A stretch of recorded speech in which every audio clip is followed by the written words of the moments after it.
माला, क्या हो जाता है तुझे? हम किसी के लिए अपना दर बंद नहीं कर सकते। बोल पूजा, क्या बात है? देख सीता, इन दोनों का इस घर में दाखला मना है। जब आती है कोई ना कोई तूफान लेकर आती है। ओ निकलो यहाँ से, हमें कोई बात नहीं करनी तुम लोगों से। अरे मुझे बात करनी है इन लोगों से। चल रही बता छोरी, क्या कह रही थी फोन पर? मेरी बच्ची को बदनाम कर दिया है इस सीता ने। अरे ये यहाँ पे स्कूल चलाती है, ये लोगों के बच्चे बर्बाद करती है। क्यों क्यों?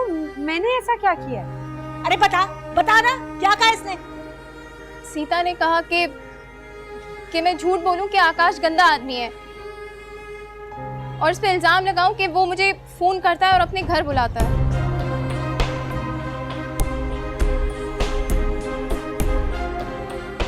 मैंने तुमसे कब कहा? 2 बार कहा आपने। और इनकी बातों में आके मैंने रतन भैया से आकाश की शिकायत कर दी, जबकि मैं आकाश से कभी मिली भी नहीं हूँ।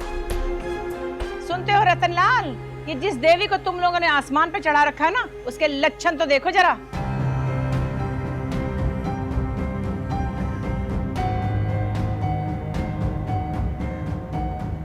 भगवान के लिए पूजा,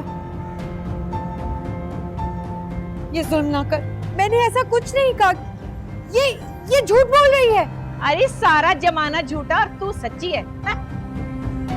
मैं तो तुझे पहले दिन ही समझ गई थी, हैं? अब ये लोग ना समझे तो इनकी मर्जी।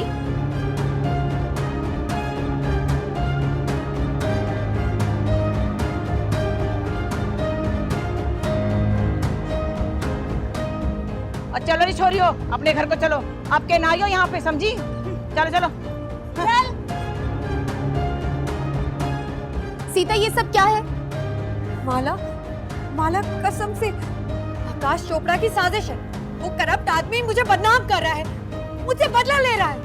किस चीज का बदला? तेरी उसकी कोई जायदाद की दुश्मनी है? नहीं रतन, सारी दुनिया मेरे पीछे पड़ी है, पर तू तो मुझे जानता है। बता दे इनको ये बात झूठ है।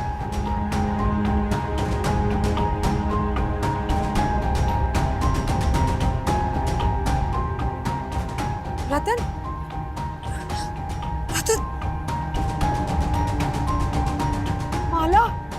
माला, यकीन कर माला, मेरी बात का यकीन कर। मैंने पूजा को आकाश के खिलाफ एक लफ्ज नहीं बोला। वो तू जानती है, उसने खुद मुझे मोबाइल पे अपने मैसेजेस दिखाए और मैं ये सब ऐसा क्यों करूंगी? क्योंकि तू आकाश चोपड़ा से नफरत करती है। माला,